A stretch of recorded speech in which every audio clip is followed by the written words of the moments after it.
Inicialmente agradeço o convite do Red Talks para falar com vocês. Para mim é uma honra sempre estar conversando com os estudantes. Antes de falar o que eu tinha preparado, acho que todo mundo está sabendo que foi o resultado da Assembleia hoje, mas vale a pena reafirmar que a Assembleia da Unifesp hoje em São Paulo não aprovou a deflagração de greve, mas aprovou o indicativo de greve para o dia 11 de junho. Isso significa que vai ter outra Assembleia, provavelmente no dia 11 de junho ou 10 de julho, onde vai se votar de novo se entra em greve ou não. E até lá vão ser feitas várias atividades, assembleias. Então aqui no campus vai ocorrer uma assembleia dos docentes novamente na segunda-feira. Então o processo está em curso, não muda nada, as aulas continuam normalmente. E isso é legal que vocês vão fazer uma assembleia hoje também para se posicionar. Então entrando mais no que eu preparei aqui para falar para vocês em 15 minutos, primeiro eu gostei muito do cartaz que o Red Talks fez porque colocou questões, né? Como, quando e por quê. Eu gosto bastante da filosofia, da linha existencialista da filosofia. Sou leigo, né? Mas eu gosto muito de pensar por que a gente está aqui, seja na Terra, né? Estamos de passagem, eu acabei de chegar aí na metade do caminho, na melhor das hipóteses, né? Fiz 40 anos recentemente. Então você sempre me pergunta o que eu estou fazendo aqui, né? O que eu quero deixar, né? Como legado. E para mim, um dos sentidos da minha vida é o aprendizado. Então, eu tive a oportunidade de aprender numa universidade pública, com todos os recursos de assistência estudantil, morei na moradia estudantil, e um dos objetivos meus é que isso tenha também outras pessoas tenham essa possibilidade de estudar, de aprender, já que o aprendizado é uma das questões essenciais para mim na vida. Então, todos têm condições de ter uma plenitude em sua vida. E para isso o aprendizado é importante. E também a pergunta por que a gente está aqui na universidade, né? Qual é o nosso papel? Nós professores, técnicos, somos servidores públicos, a gente serve ao público. E vocês estão estudando, financiado pelo poder, pela população, né, que paga o estudo de vocês, para que vocês retornem à sociedade, é um investimento. Isso só existe com recurso público porque vocês vão retornar isso à sociedade. Então a gente tem que defender isso aqui, isso é um patrimônio da sociedade brasileira, do povo brasileiro. Então, feito esse preâmbulo, eu queria falar um pouco da minha vivência de greves. Eu selecionei 5 greves para falar. E isso foi importante para mim, do que eu sou, eu devo muito às greves. Então, acho que todo mundo sabe, quem me conhece, né? Muitos aqui foram alunos, e alguns tinham dúvidas, que será que a professora é a favor ou contra a greve? Mas que eu seria a favor no quadro atual, acho que quem me conhecia sabe. E é muito por conta da história. Então, a primeira greve que eu vivenciei é a maior greve até hoje dos professores da rede estadual. Foi uma greve em 89. Como eu disse, eu fiz 40 anos, então em 89 eu tinha 14 anos. Estava na 8ª série. Escola estadual. Então foi uma greve de 80 dias. Para mim foi muito impactante na época ver um professor meu na época de geografia foi espancado pela polícia na manifestação da greve. Para mim foi um choque. Ver um professor não só apanhar, mas se espancar. E a greve não foi uma greve que a gente ficou em casa esperando as aulas voltar. Foi uma greve muito ativa, onde a gente ia na escola. Tem alguém de Guaratinguetá aqui? Que é chamado Instituto, mas o nome é Escola Estadual de 1º e 2º Grau, Conselheiro Rodrigues Alves. Mas quem é de Guaratinguetá conhece como Instituto. Então tinha várias atividades, a gente também organizou lá um 7 de setembro, onde a gente não ia desfilar daquele padrão, não sei se tem ainda, mas as escolas desfilavam como se fossem militares, né? A gente ia desfilar como se fosse mendigos, morador de rua, e foi proibido.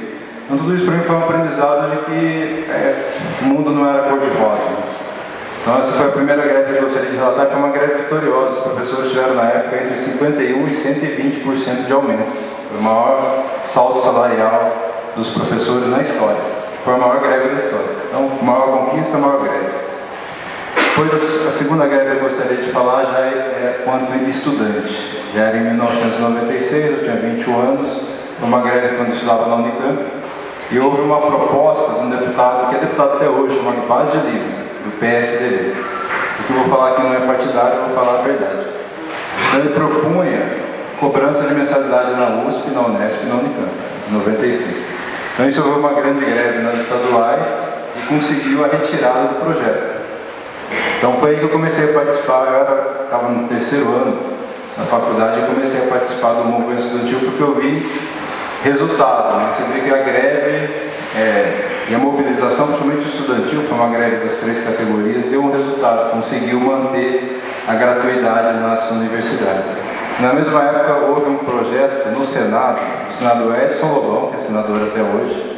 Hoje ele está no PMDB, ele foi ministro do governo Dilma, até o governo passado, e na época ele era do PFL, que também propõe a cobrança de mensalidade nas universidades federais e também foi retirado na mesma época. Então, foi uma greve que teve uma conquista. E um aprendizado também. Toda a questão do aprendizado ela é importante, a greve como um instrumento educativo. E óbvio que tem prejuízo, isso atrasa o calendário. Né? Na época eu era estudante do ensino fundamental, aulas aos sábados, e esse calendário, a greve de 96 das estaduais, ficou bem atrasado. Outra greve de 2000. Aí em 2000 eu já estava mais envolvido no movimento estudantil e nessa época eu estava mais à frente da greve.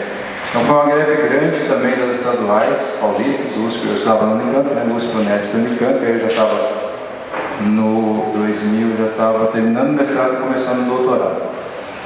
E foi uma greve também muito forte, junto com os professores da rede estadual, que conseguiu, no caso da Unicamp, lá, várias conquistas importantes.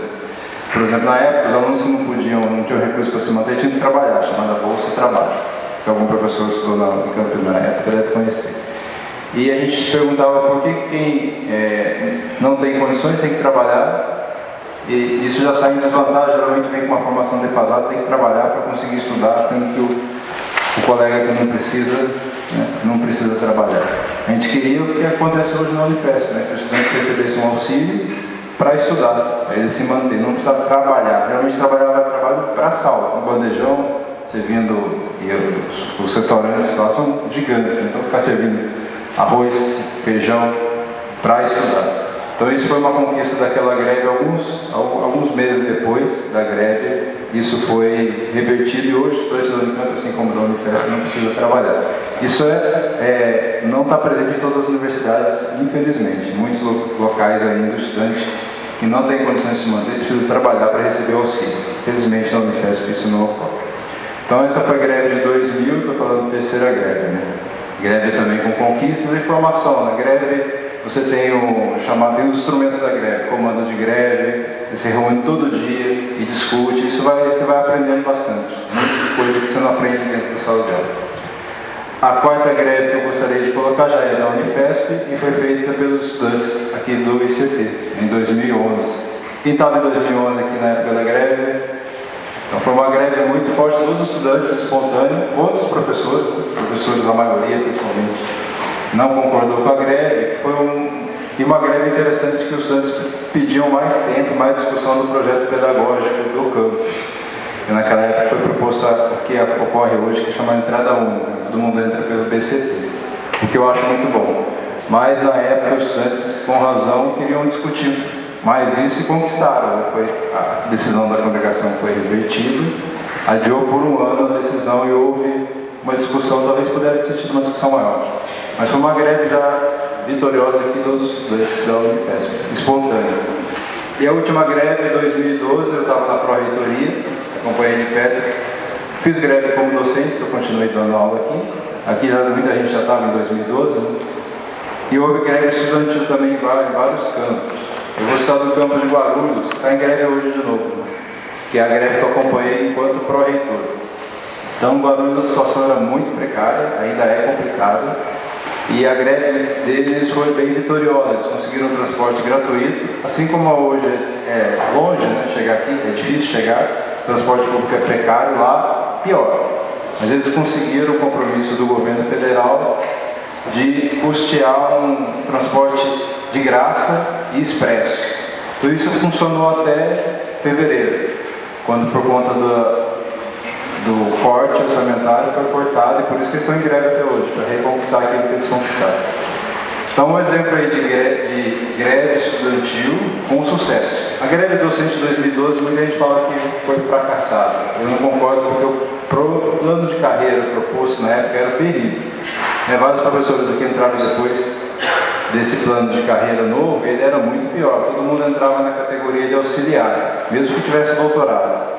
E aí ia demorar um tempão para chegar no nível de adjunto. o que isso acontecer era uma migração dos talentos. Os professores doutores não iam querer mais entrar com salário lá embaixo nas universidades federais. Aí ia acabar a qualidade mesmo. E o governo estava muito convicto disso. Como eu era pró-reitor na época, o ministro na época era o Mercadante, que é de São Paulo. Então ele sempre passava lá na reitoria para saber a informação da greve. Muita gente fala que o governo não está nem aí para greve de professor, não é verdade. Ele se preocupa por questão política, não é igual greve de caminhoneiro que vai querer resolver em 1, 2 dias.